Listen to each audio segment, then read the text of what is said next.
Bismillahirrahmanirrahim. Alhamdulillahirabbil alamin. Wassalatu wassalamu ala Rasulillah ma ba'd. Assalamualaikum warahmatullahi wabarakatuh. Tidak ada kalimat yang lebih layak membasahi lisan kita kecuali kalimat syukur kepada Allah Azza wa Jalla yang telah memberikan kepada kita keimanan, yang telah memberikan kepada kita kesadaran bahwa hakikat kehidupan adalah untuk beribadah kepada Allah. Dan sebagaimana di antara kebiasaan kita, di setelah salat maghrib kita saling memberikan peringatan, dan itu juga dikabarkan oleh imam kita yang dibacakan di rakaat pertama. Qala ta'ala fadzakir fa inna dzikra tanfa'ul mu'minin. Maka berilah peringatan ya Muhammad kepada umatmu, karena sesungguhnya memberi peringatan itu sangat bermanfaat bagi orang yang memiliki keimanan. Dan kemudian Allah kabarkan di rakaat kedua yang dibacakan oleh imam kita bahwa hakikat kehidupan sebagaimana firman Allah, wa ma khalaqatul jinna wal insa illa liya'budun. Tidaklah aku menciptakan jin dan manusia kecuali hanya untuk beribadah kepadaku. Dan ibadah itu ada ibadah lisan, dengan kita berzikir, berdoa, bermunajat, membaca Al-Quran, mengucapkan kalimat-kalimat yang baik. Dan ada pula ibadah hati, dengan kita mengagungkan Allah, mencintai Allah, membesarkan Allah, rindu kepada Allah, dan mengagungkan apa yang Allah agungkan. Dan ada pula ibadah anggota badan, dengan kita caranya ruku dan sujud, kita berlelah-lelah melelahkan diri kita untuk tunduk kepada Allah Subhanahu wa ta'ala. Dan itu hakikat bekal, dan sebaik-baik bekal, sehingga kita diselamatkan oleh Allah Azza wa Jalla. Dan yang paling utamanya adalah berbekal dengan hati yang selamat dari segala penyakit hati. Yang terlebih khusus yang diingatkan, yang dibacakan oleh imam kita, bahwasanya tugas para rasul adalah mengingatkan agar seseorang mentauhidkan Allah, agar mengingatkan bahwa Rasulullah adalah Nabi Allah, bukan sahir sebagaimana orang-orang kafir mengatakan bahwasanya Nabi sallallahu alaihi wasallam sahirun wa majnun. Dia adalah seorang penyihir, atau orang yang tersihir, atau dia sedang gila. Ini yang paling utama yang di dalam hati seseorang meyakini tentang kerasulan Rasul sallallahu alaihi wasallam dan agama yang dibawanya. Dan ini yang paling utama yang membersihkan hati kita. Dan yang membersihkan hati kita yang selainnya adalah membersihkan hati kita dari seluruh penyakit hati. Dan alhamdulillah di pertemuan kali ini kita sudah memasuki dari hal-hal yang bisa merusak hati kita, yang alhamdulillah kita kajikan mi'atul mufsidati fil ukhuwah, 100 sebab yang bisa merusak persaudaraan, dan kebanyakannya adalah kerusakan-kerusakan hati. Yang alhamdulillah di pertemuan malam ini kita sudah memasuki yang ke-81, kata Syekh. Salah satu yang merusak persaudaraan al-jash'u. Al-jash'u ay al-hirsu syadidu at-tama'u fi haqqil ghair, yaitu seseorang rakus, seseorang memiliki sifat tamak atas apa yang dimiliki oleh saudaranya. Seseorang terlalu menginginkan dengan keinginan yang kuat mengambil hak saudaranya. Ini di antara hal yang bisa merusak persaudaraan. Maka dari itu, dari hadis an Abdullah bin Amr bin Al-As anna Rasul sallallahu alaihi wasallam qala qad aflaha man aslama wa rusika kifaban wa qanna Allahu bima ataahu. Kata Nabi sallallahu alaihi wasallam, sungguh beruntung bagi siapa yang direzekikan oleh Allah dengan keislaman. Dia menerima tiada Tuhan selain Allah, Muhammad adalah utusan Allah, Al-Quran adalah kalamullah, dan dia diberikan rezeki yang cukup, yang menjadikannya semakin tunduk dan taat kepada Allah, dia jadikan rezeki tersebut menjadi jembatan meraih ridha Allah. Ataukah kata Nabi sallallahu alaihi wasallam, wa qanna'ahullah, atau Allah memberikan rasa cukup di dalam hatinya.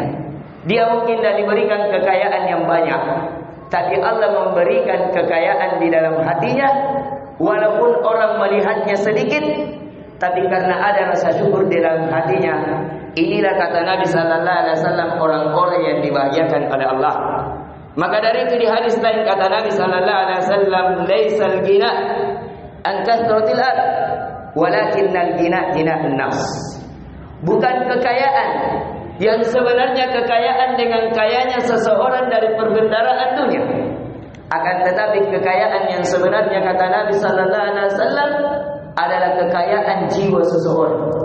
Terkadang orang memiliki banyak harta benda, tapi tidak ada rasa syukur, tidak ada merasa cukup di dalam hati, maka kekayaan yang digenggamnya yang banyak itu terasa sedikit. Sesuatu yang luas terasa sempit karena tidak dipenuhinya dengan rasa syukur.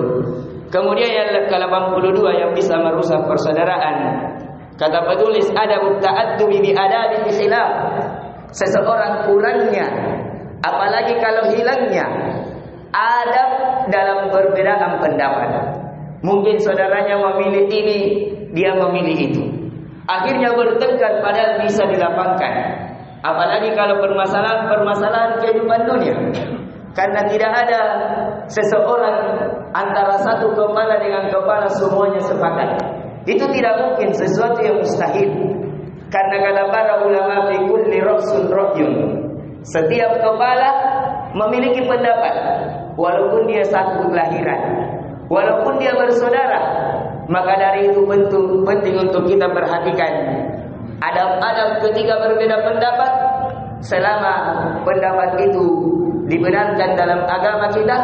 Bukan berbeda pendapat tentang pengakuan Allah itu 3 dari 1, bukan bahwa Nabi Muhammad bukan seorang Rasul.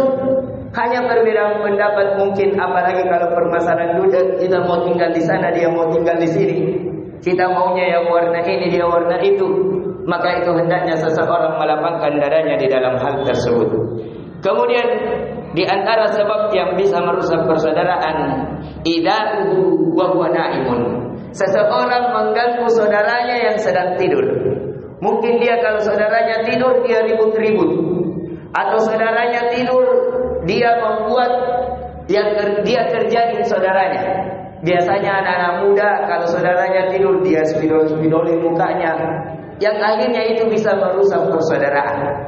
Ataukah dia memutar musik di siang hari sehingga mengganggu saudaranya, atau hal apa saja yang bisa merusak persaudaraan di antara mereka. Dan yang diingatkan oleh Syekh, di antara yang merusak persaudaraan, akhzul a'radi min duni ihdi.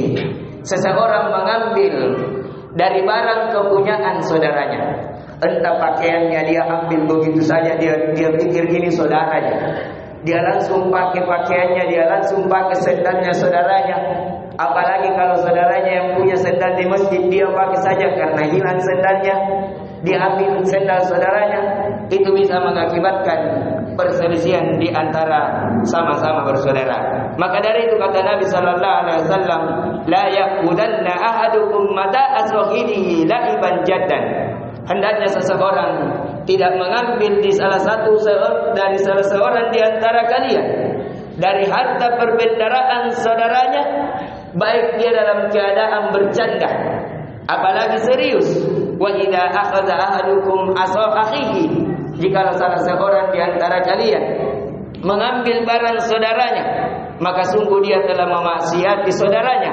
Falyarudduha alaihi, dan hendaknya dia mengembalikan dari barang saudaranya. Kemudian yang terakhir yang bisa merusak persaudaraan, ihrajahu. Seseorang menyulitkan saudaranya, entah menyulitkan membebankan harus bersedekah misalnya, menyulitkan harus dia yang bayarkan misalnya, atau segala macam. Maka dari itu kata Nabi sallallahu alaihi wasallam, ala wala yahillu li imri'in min mali akhihi syai'un illa bi tibi nafsi minhu. Wallahi tidak halal Kata Nabi sallallahu alaihi wasallam, atas seseorang mengambil harta saudaranya kecuali dengan kelapangan dada saudaranya.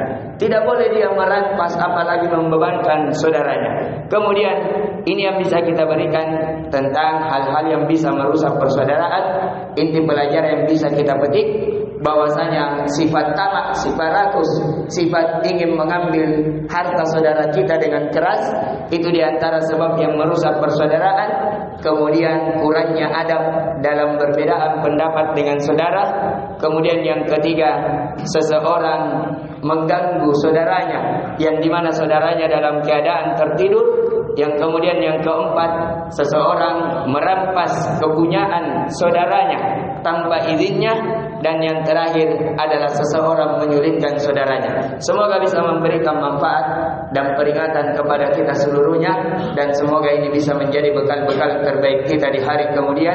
Subhanakallahumma bihamdik, asyhadu an la ilaha illa anta, astaghfiruka wa atubu ilaik. Assalamualaikum warahmatullahi wabarakatuh.